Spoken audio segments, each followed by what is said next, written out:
Hello and welcome to all my dear student. आप सभी बच्चों का एक बार फिर से जैम कैम यूट्यूब चैनल पे स्वागत किया जाता है। तो इस वीडियो में हम डिस्कस करेंगे previous year video solution of chapter mole concept कि जैम 2015 से लेके जैम 2020 तक मोल कंसेप्ट के कैसे क्वेश्चन पूछे गए थे आपसे, तो वो डिस्कस करेंगे इस वीडियो में। और मोल कंसेप्ट का मैं डिटेल एनालिसिस भी बता चुका हूँ आपको, तो आप वो वीडियो भी देख सकते हैं। अगर आप IIT जैम 21 की प्रिपरेशन करना चाहते हैं तो आप वीडियो के डिस्क्रिप्शन में भी लिंक है और प्ले स्टोर से भी आप पढ़ रहे ऐप डाउनलोड कर सकते हो। वहाँ पे कंप्लीट कोर्स चल रहा है जैम 2021 के लिए। अगर आपको इस लेक्चर की PDF चाहिए तो आप टेलीग्राम चैनल ज्वाइन कर सकते हैं। जैम कैम 2020 के नाम से आपको चैनल सर्च करना पड़ेगा टेलीग्राम पे जाके। तो आइए शुरुआत करते हैं। तो सबसे पहला क्वेश्चन देखिए भाई, ये हाल में ही जो जैम 2020 का एग्जाम हुआ उसमें ये क्वेश्चन पूछा गया था और 2 मार्क्स का क्वेश्चन था और काफी अच्छे लेवल का क्वेश्चन है। लेकिन देखिए भाई, अप्रोच देखिएगा आप काफी अच्छे से। Titanium tetrachloride TiCl4 react with THF। अब बहुत सारे बच्चों को तो इस THF के बारे में नहीं पता होगा, ठीक है, कोई बात नहीं। To form an octahedral complex x octahedral complex की बात हो रही है। टू इनर्ट एटमोस्फेयर इफ, देखो अब आगे देखो, ये चलो ठीक है, इसने बोला कि इसने इसके साथ रिएक्शन की, ये बना 5 gram of TiCl4 is used and yield of 80% the amount of x ग्राम। तो बताओ कि ये जो कॉम्प्लेक्स बना है ना, अगर उसकी 80% यील्ड निकली हो तो ये कितने ग्राम बनेगा, ये क्वेश्चन आपको बताना है। देखो क्वेश्चन टफ होने का मतलब ये है कि बहुत सारे बच्चों को इस THF के बारे में नहीं पता होगा। तो THF का मतलब होता है टेट्राहेड्रन फ्यूरान। इसे क्या बोलते हैं भाई? टेट्राहेड्रन फ्यूरान बोलते हैं। देखो जब TiCl4 की रिएक्शन आप करवाओगे THF के साथ तो आपका ये वाला कॉम्प्लेक्स बना होगा यहाँ पे। अब देखो बहुत सारे बच्चों को ये नहीं पता होगा कि ये कॉम्प्लेक्स कैसे बना है, तो इसलिए इस क्वेश्चन बहुत टफ हो जाता है ये वाला क्वेश्चन, ठीक है। ये वाला क्वेश्चन बहुत टफ लेवल का बन जाता है, ठीक है भाई। तो कॉम्प्लेक्स आपका ये बना, तो यहां से अब आपको देखना पड़ेगा कि अगर हम 1 मोल लेते हैं किसका भाई, TC आपका, देखो अब सॉरी देखिए, अब यहाँ पे हमने इसको यहाँ पे इसके साथ अगर इसका 1 मोल लेते हैं, ठीक है, तो इसके कितने मोल लग रहे हैं भाई, यहाँ पे आप ध्यान से देखिए कि कितने मोल लग रहे हैं। तो ये X कंपाउंड बना TiCl4 और 2 मोल चाहिए THF के। तो ये वैसे अगर आपको देखा जाए इसके 1 मोल की रिएक्शन अगर आप इसके 2 मोल के साथ करवाओगे तो आपको 1 मोल इस कंपाउंड की फॉर्मेशन मिल रही होगी। अब आपको जो जानकारी दी गई वो सिर्फ इसके बारे में दी गई है, तो इसको तो छोड़ दो, इससे तो मतलब ही नहीं है अब हमें, ठीक है। अब देखिए कितना बोला गया, रिएक्शन तो ये बोल रही कि 1 मोल TiCl4 से 1 मोल इस कॉम्प्लेक्स का बनेगा, ये तो रिएक्शन कह रही है हमें, ठीक है। लेकिन रियलिटी क्या कह रही है? रियलिटी तो ये कह रही है कि भाई यहाँ पे हमें ना 5 ग्राम दिया गया है, ठीक है, 5 ग्राम दिया गया है, ठीक है। और इसका जो TiCl4 का जो मास होता है अगर आप निकालोगे, जैसे जो टाइटेनियम है उसका 48 होता है और क्लोरीन का 35.5 होता है, इसको सोल्व करोगे तो 190 ग्राम आ जाएगा। तो यहाँ से मोल निकालेंगे भाई हम, ये क्या आ गए हमारे, ये मोल आ गए है ना, ये आ गए मोल। अब देखो इसके 1 मोल से इसका 1 मोल बन रहा था, लेकिन एक्चुअल में तो 1 मोल है ही नहीं, एक्चुअल में तो इतने मोल है, तो इसका मतलब इसके भी इतने मोल बने होंगे, इसके भी इतने मोल बने होंगे, ठीक है भाई। ये बात समझ में आती कि इसके भी इतने मोल बने हैं। अब ये हमारे पास मोल आ गई, तो हमें निकालना है यहाँ पे परसेंट, 80% यील्ड की बने। यील्ड का फार्मूला क्या होता है? देखो परसेंटेज यील्ड का फार्मूला होता है actual yield by methodical yield, ये वाला आपका फार्मूला होता है।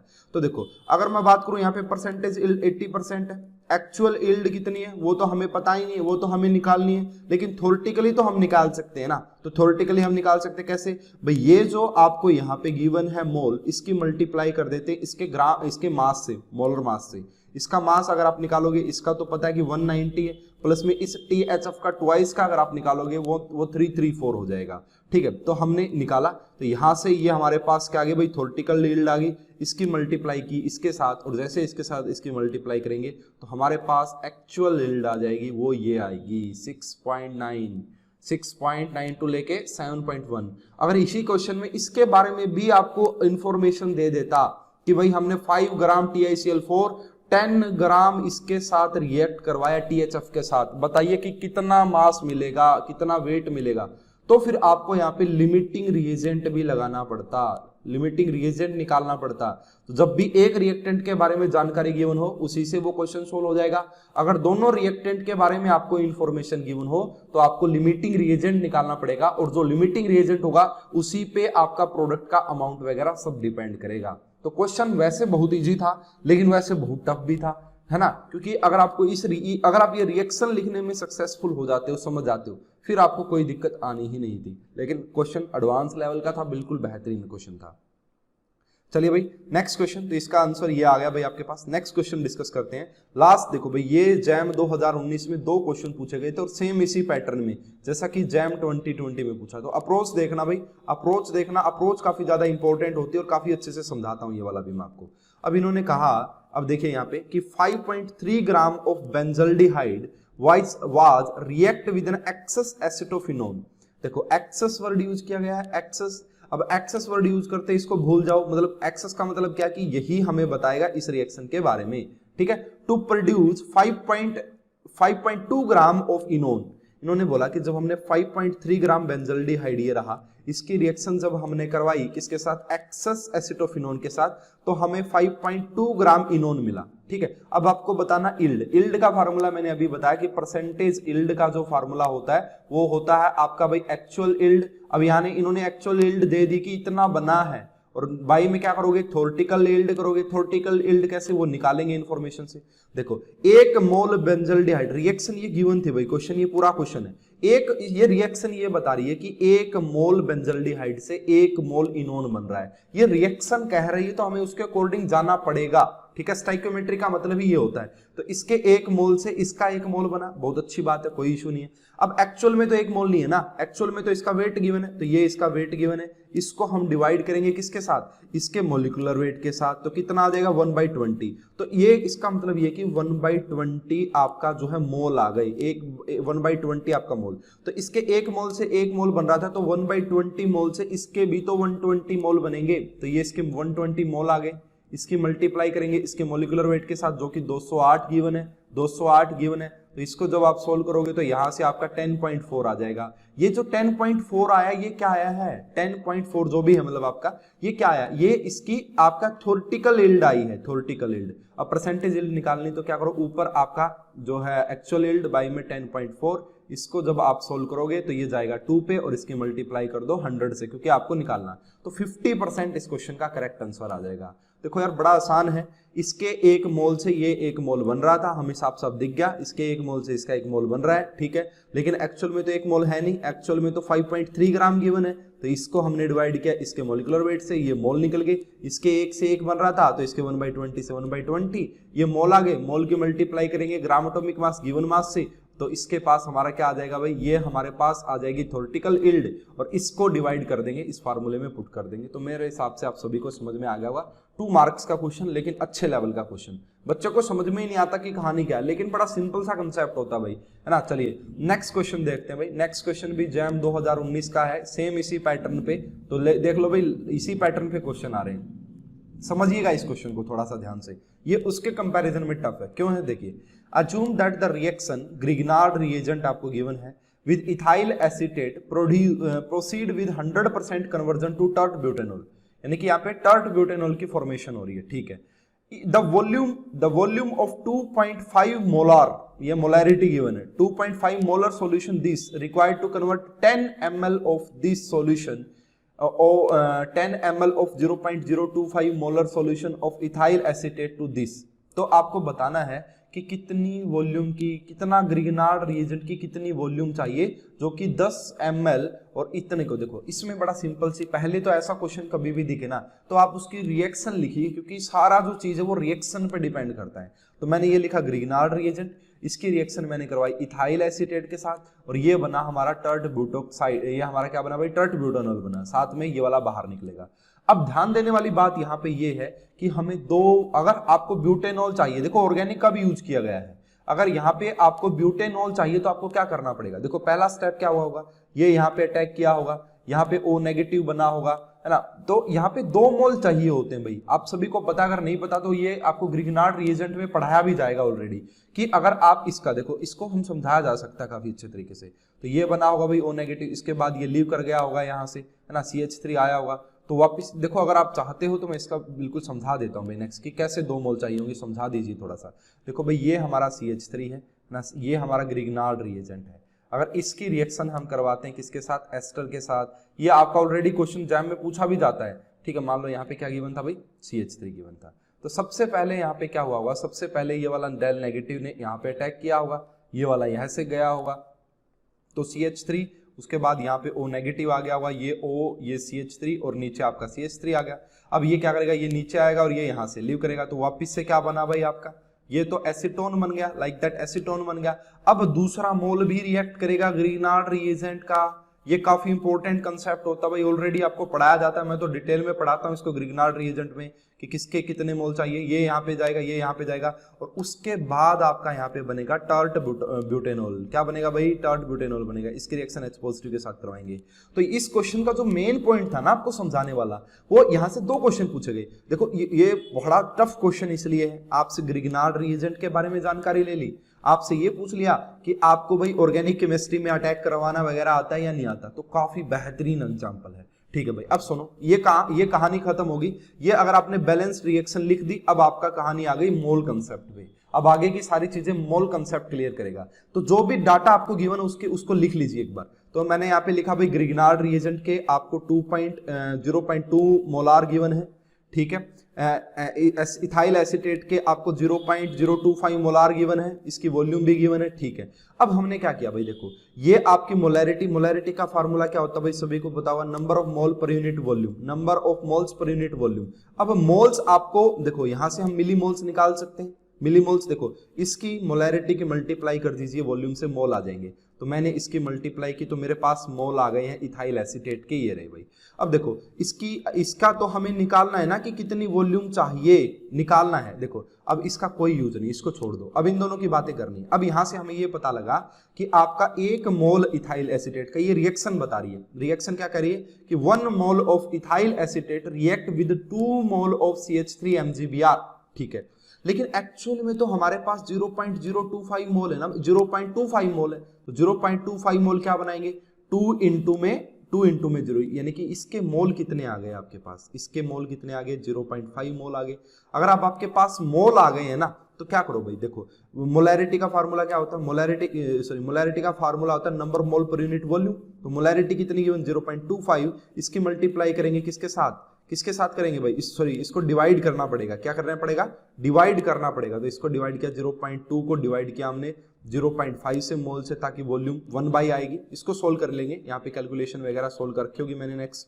तो यहाँ पे हमने पुट किया, यहाँ से जब हमने पुट किया तो हमारे पास जो करेक्ट आंसर आ गया वो आ गया 2.5 ml में आंसर आएगा भाई। ये खास बात ध्यान में रखनी है, क्यों, क्योंकि यहाँ पे ml में ही आपसे पूछा भी, इसकी 10 ml आपको गिवन थी। देखो यार कितना अच्छा क्वेश्चन, ऑर्गेनिक भी, मोल कंसेप्ट भी, और ऐसे ही क्वेश्चन पूछे जाते हैं। इस बार थोड़ा सा आपसे ये इस पॉइंट ऑफ व्यू से पूछ लिया भाई। तो ये जैम के कुछ लास्ट ईयर के जो क्वेश्चन मैंने बताए हैं आपको, जो रिसेंटली पूछे जा रहे हैं। अब आओ भाई और कैसे कैसे क्वेश्चन पूछते हैं आगे, तो चलिए इस क्वेश्चन को डिस्कस करते हैं। ये जैम 2018 में पूछा गया था, और ये क्वेश्चन भी बहुत बेहतरीन क्वेश्चन है। इसमें आपका डी ब्लॉक भी यूज हो गया, इसमें आपका रिडॉक्स रिएक्शन भी यूज हो गया, और इसमें आपका मोल कंसेप्ट भी यूज हो गया। तो सारे टॉपिक मिला के ये क्वेश्चन बना, बहुत ही अच्छा क्वेश्चन है। देखिए अगर बात की जाए, the volume of 0.3 molar ferrous ammonium sulphate, basically मोहर सोल्ट बोल सकते हैं इसे, सॉल्यूशन तो required for the completion of a redox titration करवाई जा रही है with 20 ml of 0.1 molar potassium dichromate. तो ये पूछा जा रहा है कि भाई हमने 0.1 मोलर पोटेशियम डाइक्रोमेट लिया, जिसकी 20 ml वॉल्यूम ली। अब बताओ फेरस अमोनियम सल्फेट की कितनी वॉल्यूम ले 0.3 मोलार सॉल्यूशन के लिए, उसको कंप्लीट रिडॉक्स टाइट्रेशन के लिए। तो देखो सबसे इंपॉर्टेंट जो यहाँ पे है वो है ये रिएक्शन लिखना आपको, और ये रिएक्शन आपको लिखनी सिखाई जाती है आपका रिडॉक्स रिएक्शन में भी और डी ब्लॉक में भी। तो मैंने डायरेक्ट ये रिएक्शन लिख रखी है। ये आपका डाइक्रोमेट, इसकी रिएक्शन आपने Fe2 पॉजिटिव फेरस के साथ करवाई, तो ये आपका क्रोमियम में कन्वर्ट हो गया, ये आपका इसमें एसिडिक मीडियम में करवा रखी हमने यहाँ पे। तो अब बैलेंस जब हमने किया तो यहाँ से हमें एक पता लगा इस रिएक्शन को लिखने से कि 1 मोल डाइक्रोमेट का 6 मोल फेरस के साथ रिएक्ट कर रहा है, ठीक है। तो देखो 1 mole of potassium dichromate react with 6 mole of ferrous ammonium sulphate. अब मोलैरिटी का मतलब क्या होता है भाई, number of moles per unit volume. अगर मुझे नंबर ऑफ मोल्स चाहिए तो मैं क्या करूंगा, मोलैरिटी की वॉल्यूम से मल्टीप्लाई कर दूं। तो यहाँ से देखो मोल का मतलब होता है मोलैरिटी इनटू में वॉल्यूम। तो देखो अगर मेरे पास कोई N1 है, for example ferrous ammonium sulphate है, तो उसकी मोलैरिटी, उसकी वॉल्यूम और उसके मोल आ गए, ठीक है। ये दूसरी जो पोटेशियम डाइक्रोमेट है उसकी मोलैरिटी ये उसके इक्वल रही होगी, ठीक है। तो अब हमने यहाँ से ये रेशो तो देख लिया है कि जो पोटेशियम डाइक्रोमेट उसका 1 मोल है, तो यहाँ पे 1 मोल, इसमें आपने सारा डाटा पुट कर देना है। जैसे ही आप पुट करोगे तो 20 0.1, जैसे ऊपर आपने रख दिया भाई 20 रख दिया, वो रख दिया, ठीक है। फिर आपने नीचे क्या रख दिया हुआ, यहाँ पे 3 रख दिया, और यहाँ पे वॉल्यूम तो निकालनी है Fe2 पॉजिटिव की। अब यहाँ पे आपने 1 रखा हुआ और यहाँ पे 6 रखा हुआ, क्योंकि ये तो डाइक्रोमेट का एक ही मोल था, फेरस के 6 थे। ऊपर आप मल्टीप्लाई करोगे तो कुल मिला के इस क्वेश्चन का जो करेक्ट आंसर आ जाएगा वो 40 ml आ जाएगा। तो बहुत अच्छा क्वेश्चन था भाई, आप सभी को समझ में आ गया हुआ। तो चलिए नेक्स्ट क्वेश्चन की बात करते हैं। नेक्स्ट क्वेश्चन भी जैम 2018 में पूछा गया था। ये एक ही क्वेश्चन है इस टाइप का, एम्पेरिकल फॉर्मूला टाइप का जो पूछा गया है। तो बड़ा आसान सा प्रोसीजर होता है, आप सभी ने 11th क्लास में जरूर पढ़ा हुआ इसको। Elemental analysis of organic compound containing carbon, hydrogen, oxygen give percentage composition. भाई एक हमारे पास कोई कंपाउंड है, हमें पता करना है कि उसका मॉलिक्यूलर फार्मूला क्या है। तो आपको कार्बन की, हाइड्रोजन और ऑक्सीजन है, ये तीनों प्रेजेंट है वहां पे ना। कार्बन वहां पे 39.9% है, हाइड्रोजन 6.7% है। तो यहाँ पे अब बोला गया है कि उस कंपाउंड का जो मॉलिक्यूलर वेट है वो 180 है। The number of carbon atom present in the molecule, भाई कितने कार्बन एटम प्रेजेंट है इस मॉलिक्यूल में। 2 मार्क्स का क्वेश्चन था ये एम्पेरिकल। देखो तो बड़ा आसान सा प्रोसीजर होता है। सबसे पहले हमने कार्बन की परसेंटेज थी, हाइड्रोजन की परसेंटेज थी, और बाकी की परसेंटेज किसकी बच गई होगी ये तो हमें पता है, क्योंकि सारा तो 100% रहा होगा। तो 100 में से इन दोनों का सम माइनस करोगे तो ये आपके पास ऑक्सीजन की आ जाएगी।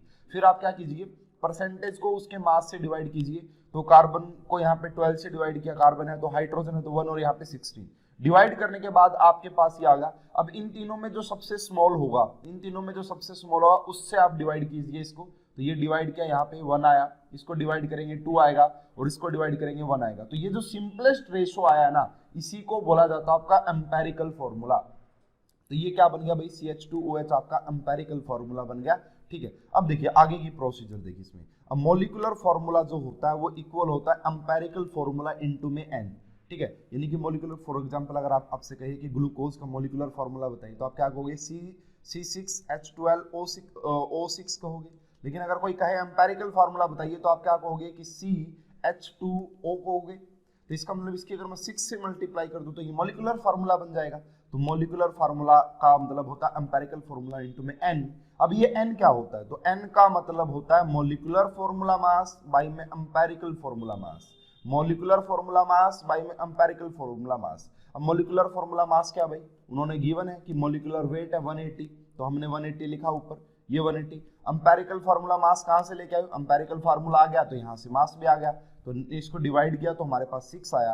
तो अगर आपसे मॉलिक्यूलर फार्मूला पूछे तो ये आ गया ना मॉलिक्यूलर फार्मूला। तो ये तो इंपेरिकल फार्मूला था, इसकी मल्टीप्लाई हमने n से की, और n से मल्टीप्लाई करने के बाद हमें पता लग गया कि इस कंपाउंड के अंदर तो आपका 6 कार्बन एटम प्रेजेंट है, 6 कार्बन एटम प्रेजेंट है। तो ये था भाई क्वेश्चन, बहुत ही अच्छा क्वेश्चन था ये भी, तो बेसिक का आप सभी को आना चाहिए। चलिए नेक्स्ट क्वेश्चन देखो भाई, ये फिर से उसी टाइप का क्वेश्चन आ गया जो 2020 में आया, जो 2019 में आया, वैसा ही क्वेश्चन ये भी है। और आपको पता लग गया हुआ पैटर्न क्या आ रहा है कि लगभग ऐसे ही क्वेश्चन पूछे जा रहे हैं। The amount of bromine required for the estimation of 42.3 gram of phenol. अब देखो यार, मेन फंडा क्या है, रिएक्शन लिखना मेन फंडा है इसमें, बस कुछ नहीं। जिसको रिएक्शन लिखनी आ गई, जिसको प्रोडक्ट बनाना आ गया, उसको कोई इश्यू आएगा ही नहीं। तो देखो ये फिनोल, इसका हमने ब्रोमीन के साथ इसकी रिएक्शन करवाई, ये हमारे पास इसका प्रोडक्ट मिला, ये रहा। अब आपसे ये बोला जा रहा है कि कितना अमाउंट चाहिए ब्रोमीन का, इसको इतने ग्राम फिनोल के लिए। देखो अब हमें ये पता लग गया कि इसके 1 मोल से, 1 मोल फिनोल से 3 मोल के ब्रोमीन मिल रहे हैं, इसका मतलब इसके 1 से 3 मिल रहे हैं।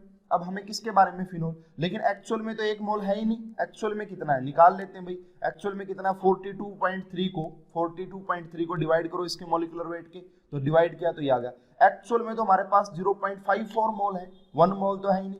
1 मोल अगर 3 दे रहा है तो 0.5 कितने देंगे, है ना, तो 0.54 कितने देंगे, 3 इंटू में 10 देंगे। तो ये हमारे पास क्या आ गया भाई, ये हमारे पास क्या आ गया, मोल आ गए। मोल ये जो बने हैं आपके किसके, Br2 की बात चल रही भाई, क्योंकि एग्जामिनर ने सिर्फ Br2 के बारे में बोला। तो ये रहा, ये मोल आ गए, और मोल की मल्टीप्लाई कर देंगे मॉलिक्यूलर वेट से, है ना। जैसे एक ब्रोमीन का 80 होता है, लेकिन यहाँ पे 6 नजर आ रहे होंगे आपको, है ना, 6 नजर आ रहे हैं 6, तो इसलिए हमने सोल्व किया। तो इस क्वेश्चन का जो करेक्ट आंसर आ गया वो 216 ग्राम आ गया भाई, 216 ग्राम आ गया। तो देखो यार, ये रिएक्शन लिखना बड़ा चैलेंज था, ना, और आपको देखना आना चाहिए कि कितने। तो ऐसे भाई मैं मतलब कोर्स चल रहा है पढ़ रहे ऐप पे, तो वहां पे तो मैं करवाऊंगा बहुत सारे न्यूमेरिकल ऐसे ना, तो काफी अच्छे अच्छे। देखो नेक्स्ट क्वेश्चन फिर से वैसा ही, नेक्स्ट क्वेश्चन फिर से वैसा, जैम 2016 का ये क्वेश्चन।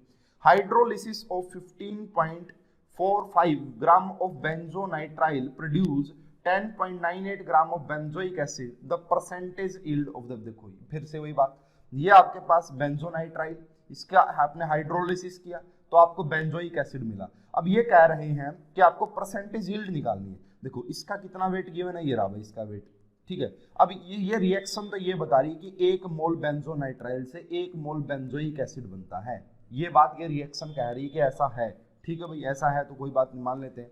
उसके बाद हमें ये बात क्या पता लगा यहाँ से कि एक्चुअल में तो 1 मोल है ही नहीं, कितने मोल है भाई, ग्राम देर का वेट को मोलिकुलर वेट से डिवाइड कर दिया, एक्चुअल में तो 0.15 मोल है।